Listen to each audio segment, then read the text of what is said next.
दिन है। Strong GDP, strong ही मतलब बाय अ वाइड मार्जिन, बहुत बाजार का एस्टिमेट से बेहतर आया। इवन बाजार के एस्टिमेट की बात करें तो जो स्टेट इलेक्शन का रुझान बन रहा है, अगर एग्जिट पोल सिर्फ एक रुझान की तरफ दर्शाते हैं तो वहां भी दिखाई दे रहा है कि 2 स्टेट्स में आ सकते हैं। न्यू हाई बनाया है हमने। इन सारी बातों को पर्सपेक्टिव में रखने के लिए हमारे साथ हमारे मैनेजिंग एडिटर भी स्टूडियोज में है। प्रीवियस जब भी हम टेकआउट करते हैं और नई टेरिटरी में जाते हैं तो एक बार सोच विचार करने की जरूरत है कौन से फैक्टर्स उसको लीड कर रहे हैं। गुड मॉर्निंग निकुंज। निकुंज, आज के दिन हुआ न्यू हाई, जब 2 और बड़े बूस्टर्स भी थे। यहाँ से आप जर्नी कैसे देखते हैं? अजय, ये बहुत अच्छा नैरेटिव है कि भाई we are the best and we are in a great shape and things are just looking very well for us. Yes they are. The decade belongs to India. I completely endorse that. We are in a great position. Yeah I completely endorse that. पर 2023 के अंदर आप अकेले खिलाड़ी नहीं हैं। 2023 का जो मार्केट है ग्लोबल मार्केट है। 2023 के अंदर नैस्डैक को आप कंपेयर करें, S&P को कंपेयर करें, आप चाइना को इक्वेशन से हटा दें तो rest of the world has done rather well for itself. ऐसा नहीं है कि आप ही अकेले खड़े हुए थे ऊपर और बाकी पूरा दुनिया हिली हुई थी, ऐसा नहीं हुआ है। 2022 में ऐसा हुआ था कि दुनिया गिरी थी, आप खड़े हुए थे, मगर 2023 के अंदर ऐसा नहीं हुआ है कि ग्लोबली इस समय काफ़ी फैक्टर्स एट प्ले रहे हैं। दूसरा, आज हम निफ्टी की बात कर रहे हैं। निफ्टी की जो हम बात कर रहे हैं, निफ्टी इस साल कितना चला? 10% चला है रफली। It's not great. It is just returns which are slightly higher than the bond market, 2% higher than the bond market, which is not great. तो Nifty all time high touch करता है तो हमें बहुत अच्छा लगता है बिकॉज वो एक प्रकार का बेंचमार्क होता है। मगर आप उस बेंचमार्क की अगर बात करें तो small and mid cap stocks में इस साल जो कमाल और धमाल हुआ है वह एक एक्सेप्शनली स्ट्रांग रहा है। अब आपको बात समझनी है कि आगे का रुख क्या रहेगा। देखिए, जो आगे के रुख को समझने के लिए आपको 2 या 3 चीज़ें समझनी पड़ेगी। सबसे पहले मोमेंटम और टेक्निकल्स कहाँ हैं। मोमेंटम और टेक्निकल इस समय आपके फेवर में। इस समय के फ्लोज कहाँ है? फ्लोज, डोमेस्टिक फ्लो स्ट्रांग है, FI फ्लोज आ रहे हैं और DI फ्लोज हमेशा स्ट्रांग रहते हैं। और तीसरा, वैल्यूएशंस में अगर आप 20,000 पर आप बात करें तो बहुत कम पॉकेट्स में स्मॉल कैप में वैल्यू है, बहुत कम पॉकेट्स में मिड कैप में वैल्यू है, मगर काफ़ी सारे पॉकेट्स है जिसमें लार्ज कैप में वैल्यू है। यह साल जो रहा है ना अजय, वह एक खरगोश और कछुए की कहानी के जैसा रहा है। लार्ज कैप कछुआ है, स्मॉल कैप खरगोश है। हमने कहानी में क्या सीखा है अजय, बताइए? कौन शॉर्ट टर्म में जो है खरगोश जीतता है और लॉन्ग टर्म में कछुआ जीतता है। तो मुझे लग रहा है कि जो लार्ज कैप कछुआ है अब वह नींद से निकल रहा है और जब वो नींद से निकलेगा तो देर आए दुरुस्त आए। मगर हमेशा जो जीत होती है वह होती है ऐसी कंपनियों की which can withstand the volatility in the market and which can withstand the cycles in the market. तो आप ये कह रहे हैं अपने इन्वेस्टर्स को कि अगर आपने मिड कैप स्मॉल कैप में धमाकेदार रिजल्ट्स एंजॉय किए तो थोड़ी सी चर्निंग करके अब गुड क्वालिटी लो वैल्यूएशन लार्ज कैप्स की तरफ शिफ्ट कर लें थोड़ा पोर्टफोलियो। वहां भी अब मीन रिवर्जन होगा, वो भी चलना शुरू करेंगे इस साल में। तो एक एग्जांपल मैं देता हूँ, आप देखिए आइडिया फोर्ज का इशू, एकदम फुल नंबर्स, धमाल लिस्टिंग। फोर्ड बड़े मेन बोर्ड के ऊपर फर्स्ट बड़ी लिस्टिंग थी ड्रोन की, मगर 1200 का भाव। आइडिया फोर्ज का शेयर दिखाएं प्रोड्यूसर साहब, 790 के आसपास हो गया, राइट। ये ऊपर में गया था करीब 1300। 52 वीक हाई से अगर आप देखेंगे तो आइडिया फोर्ज का जो शेयर है, क्योंकि एक मिड कैप स्टॉक हम ज़्यादा बात नहीं करते, मैं आइडिया फोर्ज के बारे में बात नहीं कर रहा हूँ, मैं उदाहरण की बात कर रहा हूँ। मैं उदाहरण की बात ये कर रहा हूँ कि IPO के अंदर, ये आप कौन सा शेयर दिखा रहे हैं प्रोड्यूसर साहब? आइडिया फोर्ज का 52 वीक हाई दिखाएं प्लीज़, अगर आ जाएगा स्क्रीन पर अभी वो। जब आप आइडिया फोर्ज के 52 वीक की आप बात करेंगे तो ये देखिए 1300 का शेयर 40% गिर चुका है।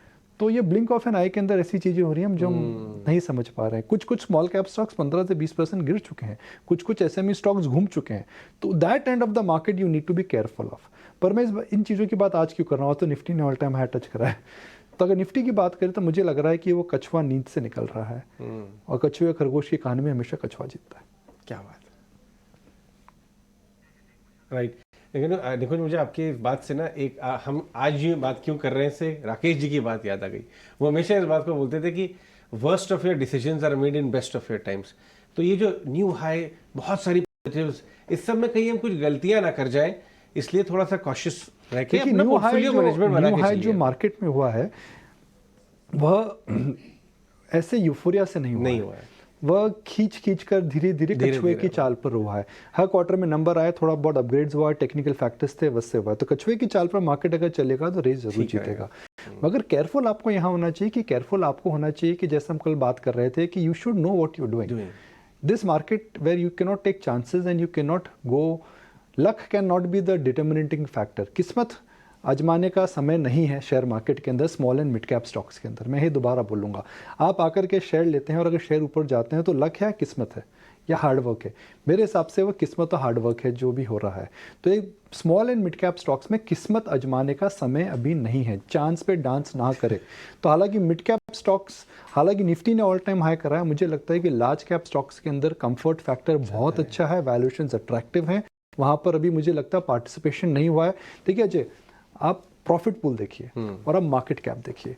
जो लार्ज कैप स्टॉक्स का प्रॉफिट पूल है वह करीब करीब 50 से 60% प्रॉफिट पूल है, और अगर आप स्मॉल कैप और मिड कैप का प्रॉफिट पूल देखिए तो 30 से 35% depending on the cut you looking at. अगर आप मार्केट कैप का स्प्लिट देखें तो मार्केट कैप के स्प्लिट के हिसाब से small and mid cap stocks की जो market cap versus profit pool है उसके अंदर ज़मीन आसमान का फ़र्क है। तो प्रॉफिट यहाँ पर है और mid cap total mid and small cap के यहाँ पर है, तो वह मुझे लग रहा है कि थोड़ा एक इम्बैलेंस हो चुका है मार्केट के अंदर। तो मैं रिस्क रिवॉर्ड रेशियो की बात कर रहा हूँ। Don't confuse between luck and skill. I think if you investing in large cap stocks the margin of safety is very high. तो इस समय मार्केट के अंदर आपको जो बचाएगा वो अच्छी कंपनी बचाएगी, और जो रिटर्न आएगा वह वैल्यू स्टॉक्स में आएगा, और जो आपको भूलना नहीं चाहिए वह है मार्जिन ऑफ सेफ्टी। हालांकि ऑल टाइम हाई की जो गूंज होती है हमेशा बड़ी अच्छी होती है। मैं भी एक बड़े उत्साहित मूड में हूँ। सुबह जब आया था लग रहा था ऑल टाइम हाई होगा। हम बात कर रहे थे कि दिवाली क्रिसमस की रैली चलेगी, वो रैली और चली। मुझे लगता है कि और हो सकता है मोमेंटम आ जाए, बिकॉज अगर आप साइड लाइन्स में हैं, आप बाहर से इंडिया देख रहे हैं, आप देखते हैं भाई मेरे पास रिस्क क्या है अगले 6 महीने में। इकॉनमी का रिस्क नहीं है, अर्निंग्स का रिस्क नहीं है, वैल्यूएशन का रिस्क है और पॉलिटिकल रिस्क है। उसके अंदर अगर एग्जिट पोल के नतीजों के हिसाब से हम देखा जाए तो पॉलिटिकल रिस्क भी कम डाइल्यूट हो रहा है। एक प्रकार का ये क्रिकेट मैच तो है नहीं कि सेमीफाइनल और फाइनल में डिफरेंस हो सकता है। एक पॉलिटिकल सेमीफाइनल एक रियलिस्टिक इंडिकेशन होगा। तो आप अगर फॉरेन इन्वेस्टर हैं या आप डोमेस्टिक इन्वेस्टर हैं, आप ये बोलेंगे भाई लग रहा है कि पॉलिटिकल चैलेंज नहीं है, पॉलिटिकल वॉलिटी नहीं है, तो क्या मैं 15% वॉलिटिलिटी डाइजेस्ट कर सकता हूँ तो आ जाऊँ, या फिर मैं 15% ऊपर आऊँगा मई के बाद, तो वो मेरा डिसीजन है। ये चॉइस आपकी है। ठीक है निकुंज सर, गुड मॉर्निंग। 2 लर्निंग हमने आपसे ले ली है। एक तो चांस पर डांस नहीं करना और दूसरा बाजार में कछुआ बनना है। लेकिन होता क्या है कि कई बार जब नई तेजी होती है, रिकॉर्ड ऊंचाई बनती है, पटाखे फूटते हैं, तो कई सारे खरगोश नींद से जगते हैं और सोचते हैं कि बाजार में अब एंटर कर लें। तो क्या ये सही समय है नई एंट्री करने का? और दूसरी चीज कि अगर हाँ तो सेक्टर कौन से हैं? क्योंकि सारे के सारे जब सेक्टर चल रहे होते हैं तो कंफ्यूजन बड़ा बढ़ जाता है। तो राकेश जी ने बोला था कि भाई एक हिंदुस्तान के मार्केट में बुफे लगा हुआ है। अब आपको डिसाइड करना है कि आप चालू कैसे होने चाहते हैं। आप सैलेड से चालू होना चाहते हैं, डेजर्ट से चालू होना चाहते हैं। तो ये एक इंडिविजुअल कॉल है अभिषेक। इस समय एक ट्रेंड बोलना बहुत मुश्किल है, मगर क्योंकि विनय भी हमारे साथ हैं, विनय और मैं 2 दिन पहले दूसरे अंग्रेजी चैनल पर बात कर रहे थे। वैल्यू यहाँ पर कहाँ दिखती है? बैंकिंग में वैल्यू दिखती है। वैल्यू यहाँ पर हमें कहाँ दिखती है? मुझे लगता है कि कहीं ना कहीं कॉन्ट्रा बाय आईटी के अंदर आएगा ही आएगा, because these company generate a lot of cash. The return on equity, return on capital I think is very strong. EMS के अंदर मुझे लग रहा है कि ठीक हो रहा है। कल जीडीपी के आंकड़े देखिए अभिषेक, जीडीपी के जो आंकड़े आए हैं उनके अंदर सबसे बड़ा सरप्राइज आया था government push eight state level and government push eight central level. अब अगर क्योंकि चुनाव आने वाला है तो सरकार की इस साल की सबसे बड़ी सरकार के लिए सबसे बड़ा कंसर्न इस समय क्या है? Rural slow down and high inflation. Inflation लग रहा है मैनेज हो रही है, मगर जो रूरल स्लो डाउन हुआ था कोविड के बाद, हाई इन्फ्लेशन के बाद, वह रिकवर नहीं हुआ है। तो रूरल इकोनॉमी को वापस लाने के लिए तो आपको सब्सिडी पे जाना पड़ेगा, वो सरकार नहीं करती है, उनका मोटिव नहीं है वह। तो उनको स्पेंडिंग बढ़ानी पड़ेगी जो कर रहे हैं। अगर सरकार की स्पेंडिंग बढ़ती है, रूरल इकोनॉमी को उससे बेनिफिट मिलेगा। So I will not be surprise in the run up to the election suddenly the data of two wheeler, suddenly the data of rural consumption, suddenly the demand what you are seeing actually in the rural end of India, जो हम के shape की बात कर रहे थे, जो ऊपर का के लग्जरी, नीचे का जो के रूरल है। मुझे लगता है government spending, election, sectors which are related to rural और सेमी रूरल, मुझे लगता है वहाँ पे अचानक डेटा और डिमांड आपको सरप्राइज करने लगेगी। मैं केवल जीडीपी का आंकड़े जोड़ रहा हूँ मुझे। अब जीडीपी का डेटा देखे सरप्राइज जो 6.5 का 7.5 आया, कहाँ से आया है? उसके अंदर पुश कहाँ से? सर्विसेज से थोड़ा बहुत पुश मिला है, मगर बड़ा पुश मिला है स्टेट और सेंट्रल का केपेक्स। तो स्टेट और सेंट्रल का केपेक्स 6 महीना बड़ा रहेगा, बल्कि और ज़्यादा रहेगा, because government has to in a sense win back whatever they have lost in terms of an economic perception. Inflation की वजह से, कोविड की वजह से उस एंड को बहुत मार पड़ी है। एक बड़ा वोट बैंक है, तो वो खूब पैसा डालेंगे वहाँ पे। तो उसका इफेक्ट किस में आएगा? पैसा जाएगा तो रूरल इकोनॉमी में, रूरल डिमांड के अंदर। डिमांड देखिए, जब कोविड के बाद क्या हुआ, 6 महीने तक आपने स्पेंडिंग नहीं करी, अचानक आपने देखा कि होटल की डिमांड आ गई, कपड़ों की डिमांड आ गई, हम बोल रहे थे रिवेंज शॉपिंग। तो रूरल इंडिया में वही हुआ है, उनके पास इन्फ्लेशन और कोविड के बाद पैसा नहीं आया है। अगर वो पैसा सरकार की स्पेंडिंग से आता है तो क्या आने वाले 2 क्वार्टर के अंदर एक अपटिक आ सकता तो है? रूरल सेंट्रिक स्टॉक्स के ऊपर नजर रखनी मुझे चाहिए। लगता है रखना चाहिए। विनय जी हैं, एक्सपर्ट है, उनसे पूछिए। पर मुझे लगता है कि जब वो जा चुके हैं तो मुझे लगता है कि एक छोटा थीम हो सकता है। बिकॉज अब देखिए, आंकड़े ही आपको दिखाते हैं कि इकोनॉमी का रुख क्या है। इन्फ्लेशन मैनेज हो रही है, करेक्ट। सरकार की स्पेंडिंग बढ़ रही है, तो वो प्रोडक्टिविटी गेन क्रिएट करेगी। Productivity gain will create more disposable income. सरकार की स्पेंडिंग का सीधा डिस्पोजेबल इनकम पे इम्पैक्ट रूरल इंडिया में आता है बिकॉज वो मास होती है। अर्बन में कम आता है बिकॉज अर्बन के अंदर वो एक डेरिवेटिव होती है। भैया, सरकार की स्पेंडिंग की वजह से लग्जरी हाउस, लग्जरी कार्स नहीं बिकेंगे। सरकार की स्पेंडिंग की वजह से सोप, साबुन, तेल, मोटरसाइकिल, साइकिलें, ये सब बिकेंगे बिकॉज वहाँ स्पेंड कर रहे हैं। वहाँ पे एक मास इफेक्ट आता है क्योंकि इस मार्केट इस क्षेत्र को भुला चुका है। मुझे लगता है कि आने वाले 3-4 महीनों में अंदर उसके अंदर एक मार्केट डायनामिक्स उसकी वजह से आ सकता है। मीडिया हमारा क्षेत्र है, BCCL कंपनी हमारी, इलेक्शन से पहले स्पेंडिंग मुझे लगता है कि वहाँ पर इस समय ठंडी हो रही है। मैन्युफैक्चरिंग इस समय मुझे लगता है शेयर महंगे हैं मगर थीम जो है अभी एवरग्रीन है। चाइना में निमोनिया हो गया तो जाहिर है जो भी लोग थोड़ी बहुत भी चाइना में डिपेंडेंट थे वही बोलेंगे भैया यहाँ पर तो गड़बड़ है। डिपेंडेबिलिटी और unfortunate incident on the health care front, वो सप्लाई चेन ब्रेक हो रही है, वहाँ पर चेंज आ रहा है। मुझे लगता है फार्मा के अंदर प्राइसिंग पावर वापस आ चुका है सिलेक्ट कंपनीज के अंदर, तो मुझे लगता है कि फार्मा के अंदर तेज़ी आनी चाहिए। मुझे लगता है कि इस समय अगर इन्फ्लेशन कंट्रोल में आती है तो I will not be surprise that there could be a very smartish kind of a rally which will come in rural FMCG। आप देखिए, हम बात नहीं कर रहे थे, HPCL, BPCL 30% नीचे से जंप कर चुके हैं। तो थीम्स बहुत है इस मार्केट के अंदर। ये मार्केट के अंदर जैसा मैं कह रहा था बुफे लगा हुआ है। आपको डिपेंड करना है कि आपको सात्विक खाने से चालू करना है या आपको फिर डेजर्ट से चालू करना है। मैं तो डेजर्ट से चालू करूंगा। सात्विक शायद आपके और अभिषेक जी के लिए। सात्विक है, थोड़ी large cap, under valued but slow चल रहे हैं। तामसिक है जो 25% पर मंथ चल रहे हैं। थोड़ा मिड कैप, स्मॉल कैप, जहाँ स्पाइस है, जहाँ थोड़ा एनर्जी है। और हमें आयुर्वेद ने क्या सिखाया है कि सात्विक खाना का अगर फायदेमंद होता है शरीर के लिए।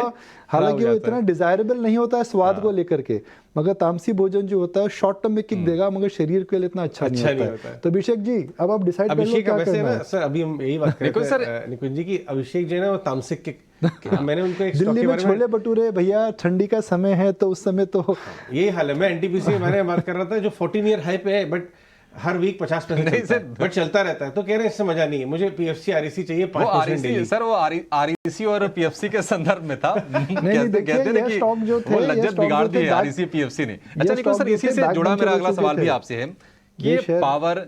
जी हाँ जी सर, मैं आपसे ये जानना चाहता था कि जैसे पावर हमने खूब तेजी देखी, capital goods, infra, real estate, तो इनमें जो निवेशक है जिनको खूब अच्छे लंबे चौड़े फायदे हुए भी हैं, निवेशित रहे या फिर थोड़ा सा सोचना चाहिए यहाँ से निकलने के लिए? नहीं, सोचना तो हमेशा चाहिए अभिषेक। देखिए, बोलना कि मार्केट के अंदर रिस्क नहीं है, रिस्क हर मार्केट में हर लेवल पर भले कुछ भी हो रिस्क हमेशा रहता है। डिसाइड आपको ये करना है कि आपका टाइम होराइजन क्या है, आपकी रिस्क एपेटाइट क्या है और आपने ये स्टॉक किस कारण से निवेश करा। अगर आपने ये थीसिस से निवेश करा है जी मैं 5-15% के लिए शेयर में आ रहा हूँ, मैं मोमेंटम के लिए आ रहा हूँ, तो देखिए मोमेंटम इनके अंदर आ चुका है। अब आप पे डिपेंड कर रहा है कि आप कितनी वॉलिटिलिटी सहन कर सकते हैं। अगर आपने ये व्यू लिया कि NTPC, PFC, REC, IREDA इनके अंदर 3-4-5 साल के अंदर भारत में एक AC ज़्यादा बिकेंगे, पावर की शॉर्टेज रहेगी, पावर फाइनेंसिंग चलती रहेगी, alternate energy will be the main stay for next 2 or 3 years, तो IREDA, PFC, REC ये महंगे नहीं हैं। डे टाइम बुक, सब 2 टाइम बुक अभी भी महंगे नहीं है, हालांकि रनअप हो चुका है, डिविडेंड यील्ड इनके अंदर अच्छी है, तो इनको आप रख सकते हैं। मगर आप अगर केवल मोमेंटम के लिए आए हैं तो मुझे लगता है कि भाई मोमेंटम तो इनके अंदर काफ़ी अच्छा खासा है। अब अगर 150 का शेयर 350 हो गया है, अगर 200 का शेयर 400 हो गया है और आपको अगर प्रॉफिट बुकिंग केवल अगर आप थोड़ी प्रॉफिट बुकिंग करते हैं and you are actually there for quick gains, then it really make sense to book some profits. देखिए, पीरियोडिकल प्रॉफिट बुकिंग करने में कोई नुकसान नहीं है। मार्केट में आपको अपॉर्चुनिटी मिलती रहेगी, पर अगर आपका टाइम फ्रेम अगर 3 से 5 साल का है, 15-20%, 25% वॉलिटिलिटी अगर आप सहन कर सकते हैं, तो मेरे हिसाब से आपको पीएफसी, आरएससी, एनटीपीसी शेयर अभी नहीं बेचने चाहिए। ठीक है, देखो सर, एक छोटा सा आखिरी सवाल आपसे होगा। देखिए, क्रूड हमारे फेवर में है, जैसे कि बता रहे कि डीआईएस का जो फ्लो है वो काफ़ी स्ट्रांग है और स्ट्रांग बना भी रहेगा। यूएस से अगर हम डेटा की बात करें तो वहाँ पर बाजार हाइस पर ट्रेड कर रहे हैं। बॉन्ड यील्ड 3 महीने के सबसे निचले स्तर पर आ गई है, तो डेटा कहने के हमारे पक्ष में है। बावजूद इसके कौन कौन से जो रिस्क वाले एरियाज हैं वो आप हाईलाइट करना चाहेंगे, कहाँ सावधान और सतर्क रहना चाहिए? देखिए, सबसे पहले आपको ये समझना चाहिए इस साल के अंदर जो रैली है वो ग्लोबल रैली है। तो ग्लोबली मार्केट्स इस समय ऐसे, ग्लोबल इकोनॉमी इस समय ऐसी मजबूत नहीं है कि जिससे आप बोल सकते हैं कि भाई है ना, हम ग्लोबल सेक्टर में इंसुलेटेड रहेंगे। देखिए, इस साल के अंदर बड़ा चेंज क्या हुआ, 2023 के बिगनिंग में अजय और अभिषेक सबका ये व्यू था कि यूएस इकोनॉमी रिसेशन में जाएगी, सॉफ्ट लैंडिंग या हार्ड लैंडिंग की डिबेट होती थी। उल्टा हुआ है। मगर क्या अगले साल यही कहानी दोबारा रिपीट होगी? क्या यूएस इकोनॉमी सरप्राइज करती रहेगी? अगर यूएस इकोनॉमी सरप्राइज नहीं करेगी तो क्या फेड रेट काटेगी? फेड रेट काटेगी तो क्या रिसेशन का फियर हो सकता है? अगले साल यूएस में भी इलेक्शन है 2024 में, तो मुझे लगता है कि वो बड़ा मूविंग पार्ट रहेगा, जो कि एक अननोन फैक्टर है। US economy, US recession, US interest rates, Fed का मूव, वहाँ पर मुझे लगता है चेंज आ सकता है। दूसरा, इस समय मार्केट के अंदर जो बड़ा मूविंग पार्ट हिंदुस्तान के लिए है वह मुझे लगता है रहेगा इलेक्शन को लेकर के किस प्रकार की फॉरेन पोजीशनिंग होती है। तीसरा, बॉन्ड मार्केट इस समय रैली क्यों नहीं कर रहा, इक्विटी मार्केट रैली कर रहा है, तो क्या बॉन्ड मार्केट ऐसा कुछ संकेत दे रहा है? बिकॉज हालांकि equity market all time high पर है, फ्लोज की हम बात कर रहे हैं, मगर बॉन्ड यील्ड जो है वो अभी 7.25 के आसपास है, तो उस पर ज़रूर नज़र रखिए। फिर इस साल का जो बजट रहेगा, इंटरिम बजट रहेगा, तो बजट करके जो मार्केट में हम देखे थे, उत्साह देखते थे, इस साल मिसिंग रहेगा। तो कई फैक्टर्स है जिनको हम डिस्कस करते रहेंगे, मगर जो मेन मूविंग पार्ट है अभिषेक मेरे हिसाब से अगले साल के लिए local election and global outlook on macro and interest rates, because वही डिसाइडिंग फैक्टर रहेंगे। आप अगर एक आइसोलेशन में इंडिया को देखेंगे तो India has not been the best performing market this year. US markets have done much better than India. Japan has done much better than India because lot of global macro beliefs were challenged. क्या अगले साल China वापस आ जाएगा? तो ये सब factors है जो मुझे लगता है कि एक ट्रेंड डिसाइड करने में प्ले आउट करेंगे। इस साल हम सेलिब्रेट कर रहे हैं local mid cap, small SME stocks, lot of mid cap stocks are exciting, पर अगला साल मुझे लगता है कि मैक्रो के संदर्भ में, इलेक्शन साइकिल के संदर्भ में काफ़ी डिफरेंट हो सकता है। राइट, ऑलराइट निकुंज, बहुत बहुत शुक्रिया हमसे सही बातचीत करने के लिए। जीडीपी, मार्केट्स, आपका पोर्टफोलियो रुझान कैसा होना चाहिए और न्यू हाइज के बाद की जर्नी